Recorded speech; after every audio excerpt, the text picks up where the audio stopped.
And we are. Hello, everybody. My name is Timothy Gager, and welcome to Virtual Fridays Dire Literary Series. And my guest tonight is Susan Henderson, live from New York.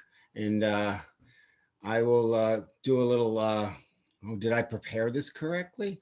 I am going to do a little bit of sharing of Susan's bio. But the best thing that you guys can do that are watching this is go to litpark.com. Susan has a very, very excellent and accomplished bio. And so you can read all about her credits, her awards, and also about her novels, which are simply amazing. And we're going to discuss them with her as well later on. So just go to litpark.com and, we'll just to check out Susan and Susan's work. But the best way to check out Susan and Susan's work is to hear her live right now. So Susan, it's great to see you. Why don't you take over?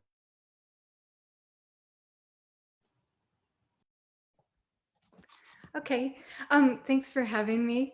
I just feel like I should say a couple things. One is that my office is my garage, and the kids across the street are playing basketball in my driveway right now. So if you hear a basketball, that's normal.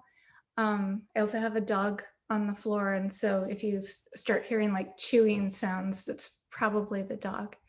One thing that you failed to mention in my bio was about 20 years ago, I submitted a short story to a contest and I got an honorable mention, and the judge was DeWitt Henry. And I remember being so like shaking that he had touched my paper.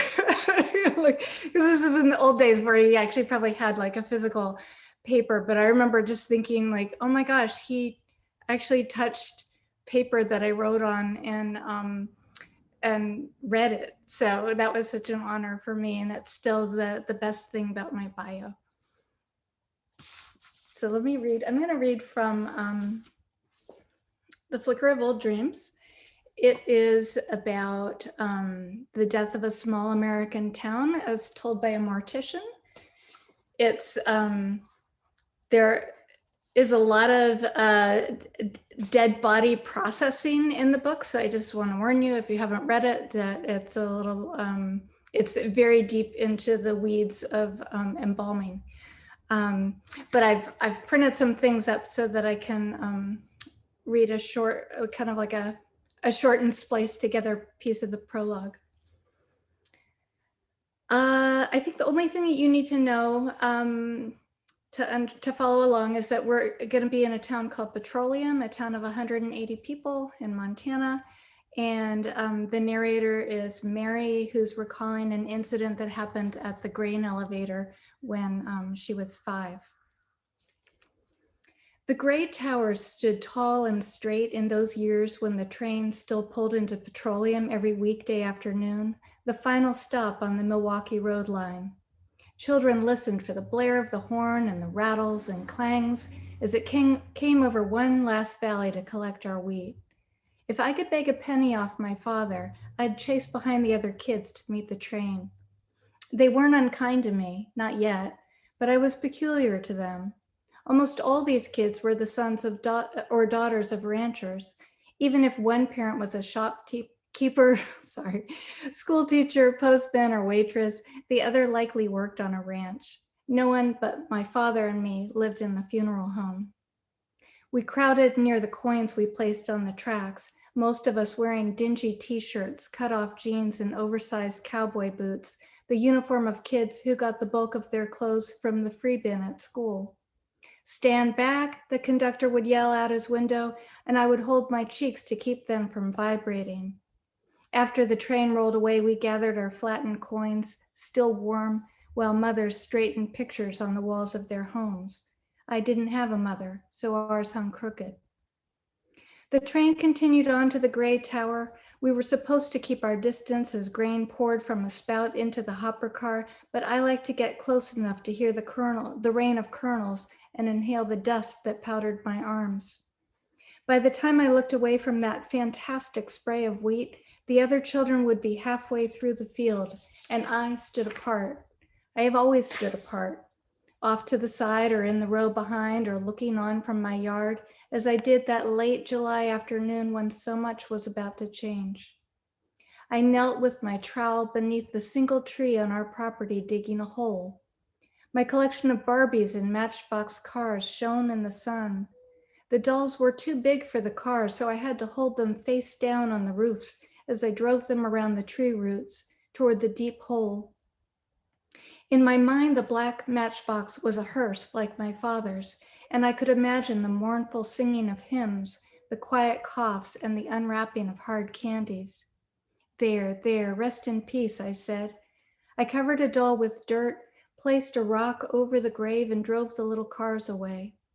It would have been like any other day if not for the sound that turned our heads toward the gray tower. It's a terrifying thing to hear grown-ups cry like children. I stood with a tiny car in my hand, and soon a rush of neighbors moved toward the grain elevator. When my father hurried out of our house and told me there had been an accident, I knew something had gone very wrong. It's almost never good news when people call my father for help. Be a good girl, Mary, he told me. Stay right here until a sitter comes for you.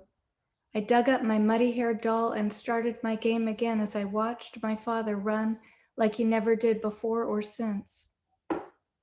I was not alone very long before a teenager from the neighborhood came to look after me. She chewed her nails and looked toward the commotion the whole time. It's Eddie, other teenagers called to her as they sprinted past our house. It's Eddie Golden. And without a word, she grabbed my hand and we ran together, my shoulder and elbow and wrist, feeling as if they might separate. My feet tripped over each other, but I had to keep up. We ran until we were standing in a crowd of somber neighbors.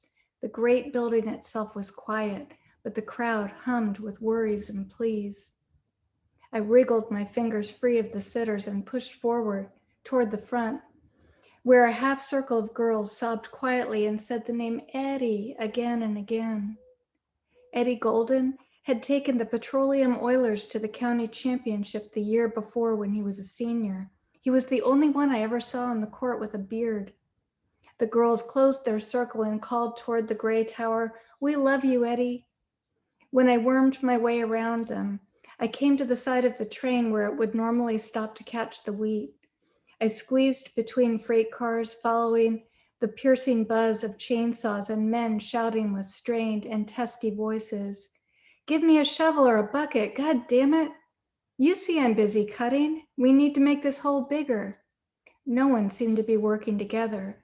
Some focused on breaking open the wall but couldn't agree how or where to cut through it, while others tried to manage the grain that exploded out of the hole. Saws overheated. Fuck this. The man looked around like someone might lend a hand, but everyone stayed quiet. "Mary, where did you go?" The sitter grabbed my wrist hard. "I've been..." She stopped to look where I had been looking, where all of us had been looking, and her grip went soft. There in the jagged square they'd cut in the side of the building hung Eddie's yellow work boots.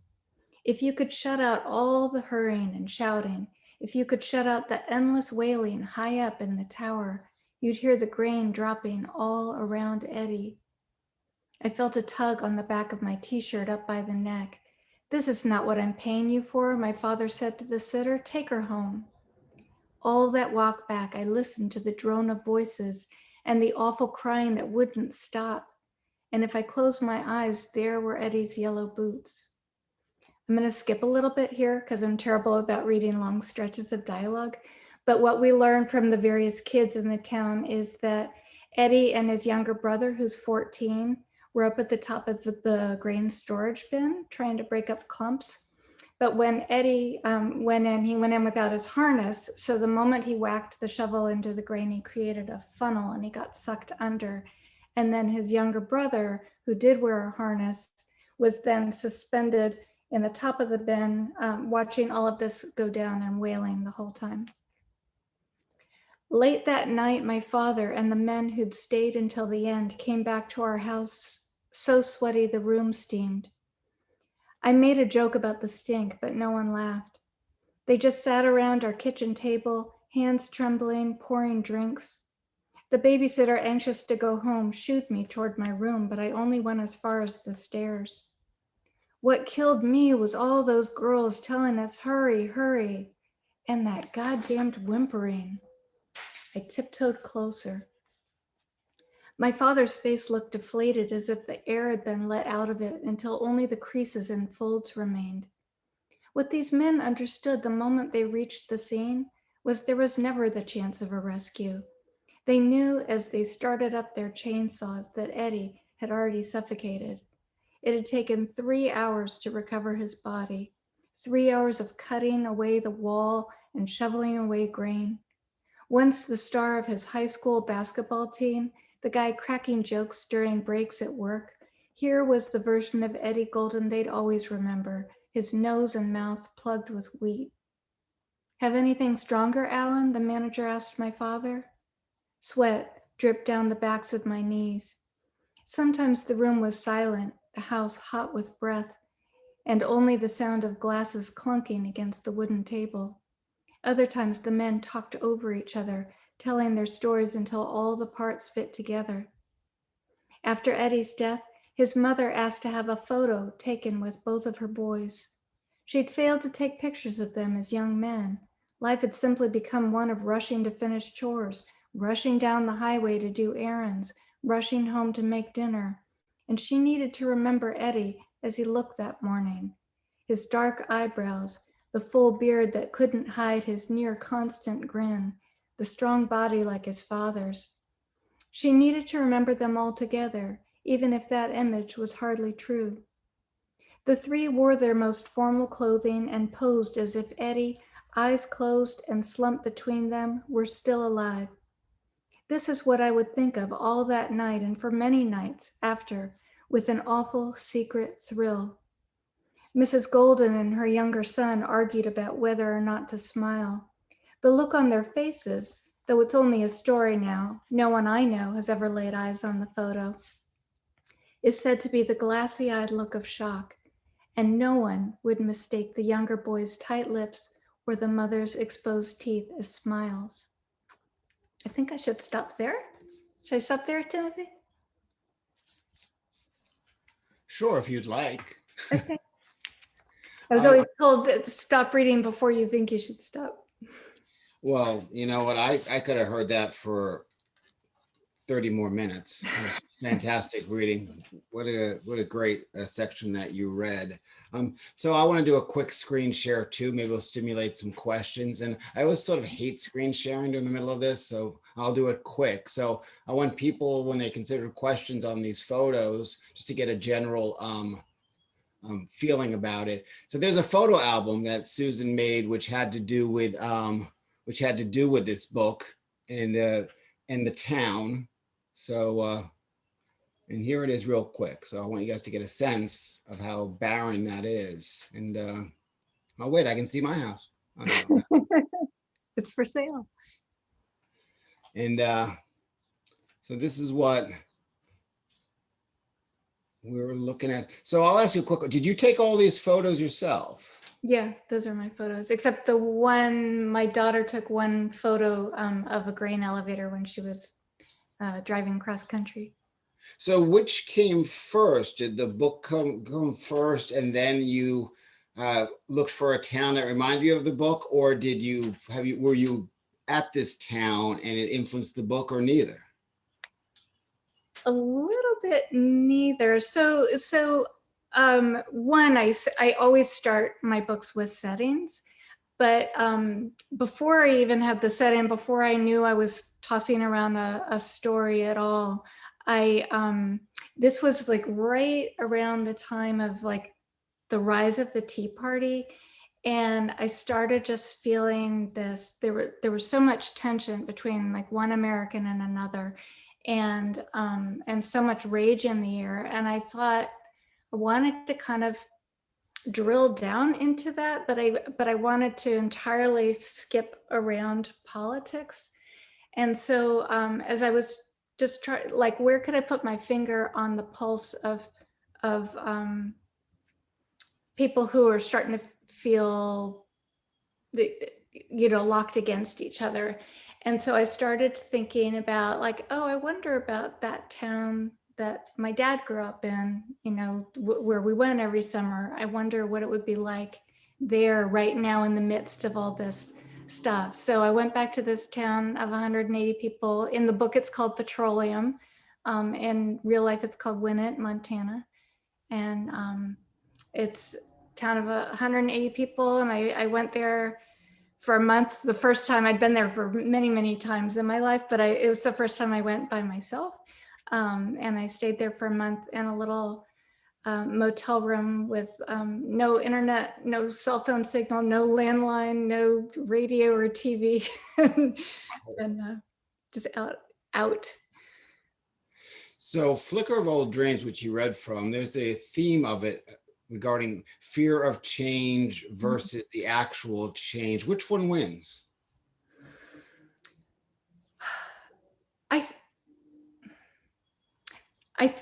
I think, to not give it away, but I think the main character in the book is desperate for change, and a lot of the town is pretty hardened around not wanting to change, and no one has a full out win, I guess. See, I love the fact that your main character is a female mortician overlooking a dying town, which is a great connection and a metaphor. Now, is the town itself a metaphor of? I think your questions are always so good. I think the town is a metaphor for the honest sense of loss when your identity is wound up in things that are going away, that are inevitably gonna come to an end. And so both in the real town and in the book and metaphorically, people are trying to hold on to something that has probably already slipped away. So I also want to have a game show feel here. So if there's a question, you can pass and we can go back to it before time runs out. So your first novel, Up from the Blue, it had a bipolar mother that disappears. She goes missing. And I'm trying to, when I interview people or do some research, I try to find connections between the novels, and I'm having trouble. So as the author of both, what do you feel the connections are in terms of the writing of, or the arc, just general connections between them, or maybe there's a more major message that. I think, well, I definitely have absent mother issues that go through all of my stuff, including the one I'm working on now. I have, there's always a complicated mother. There's often a sense of stoics, people who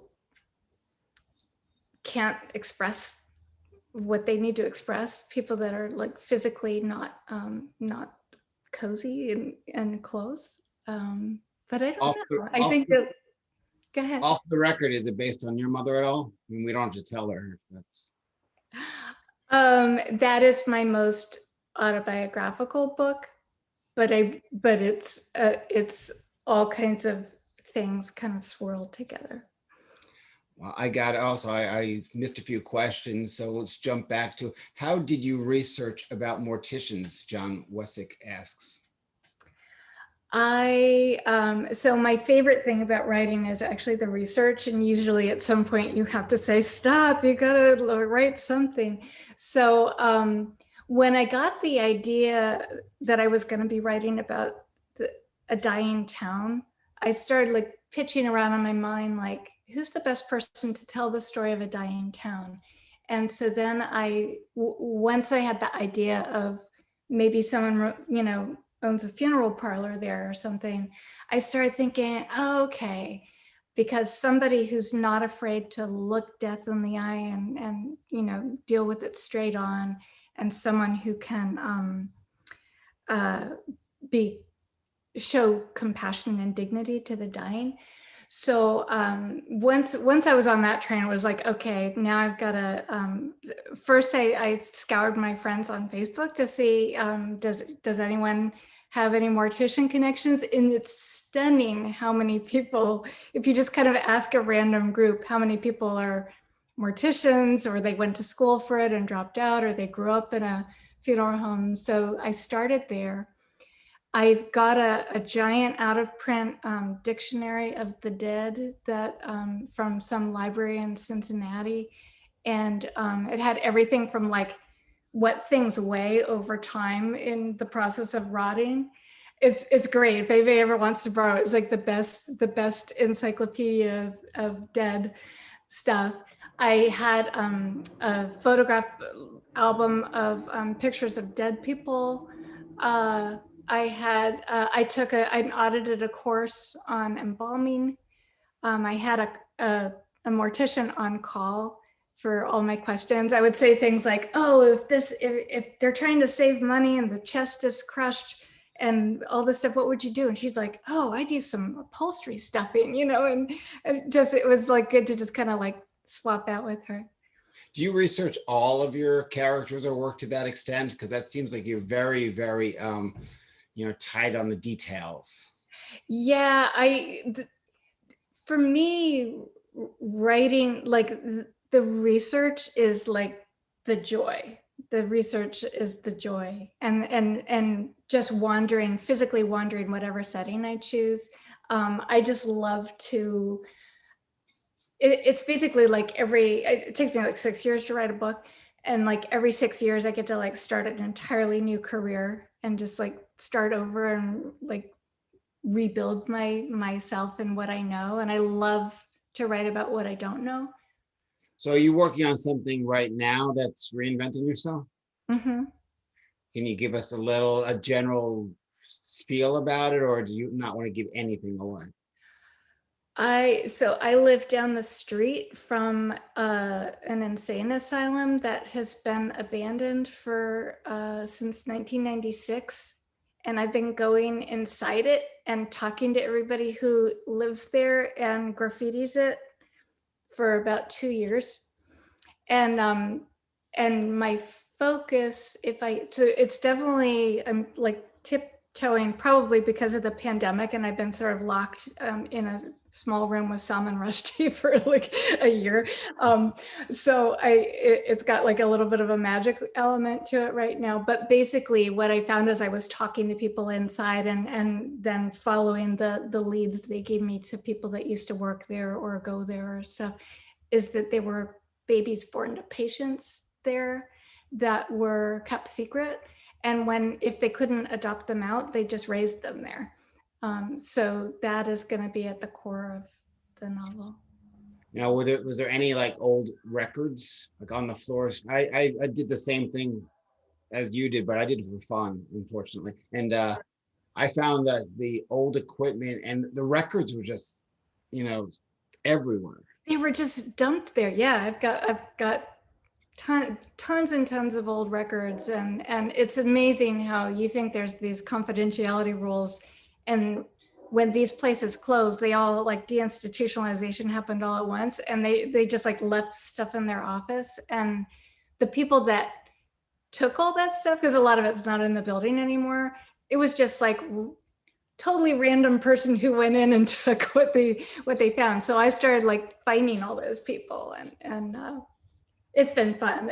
And once again, it's like you got to stop researching it at some point. Got to get down, write a story.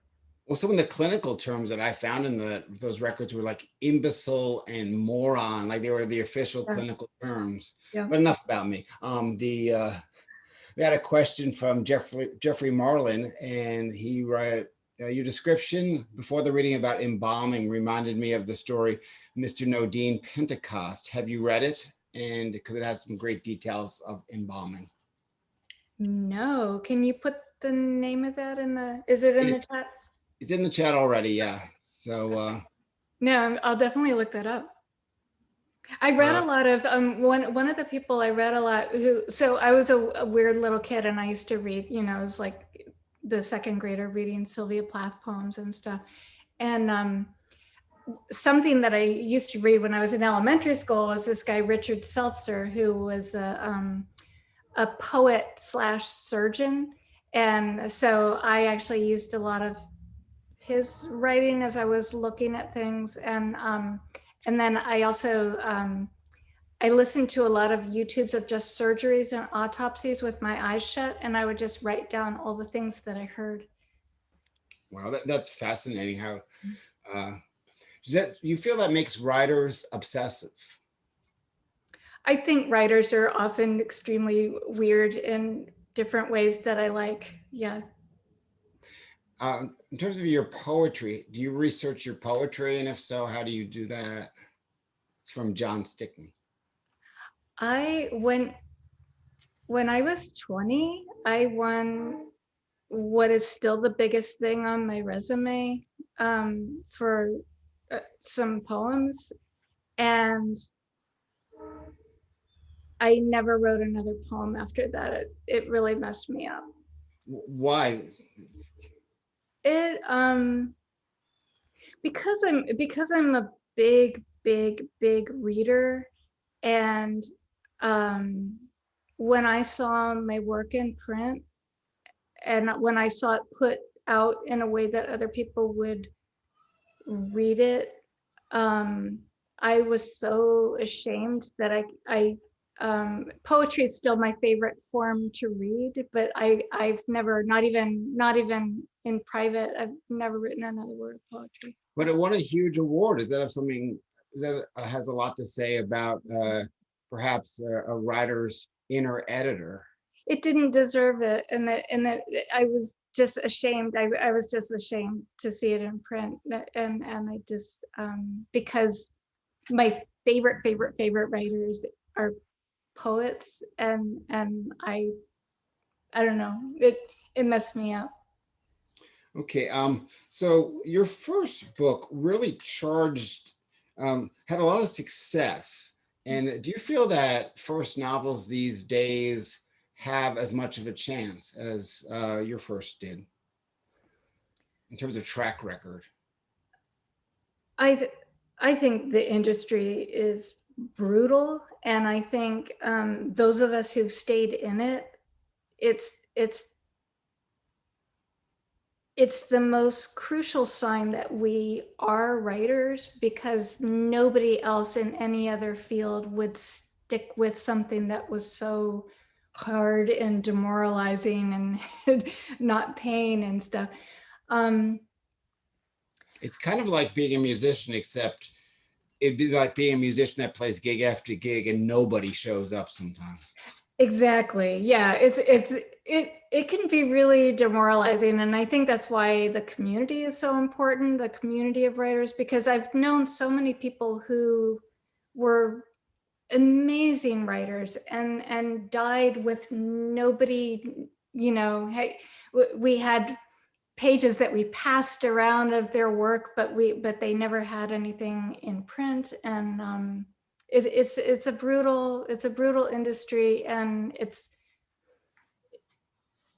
success is never the success in the business is never a real true sign of whether you're a good writer or not, you know. Well, success can come in strange places. I saw that Rosie O'Donnell tweeted about your first book and wanted you to appear on her radio show. Did you ever make that appearance?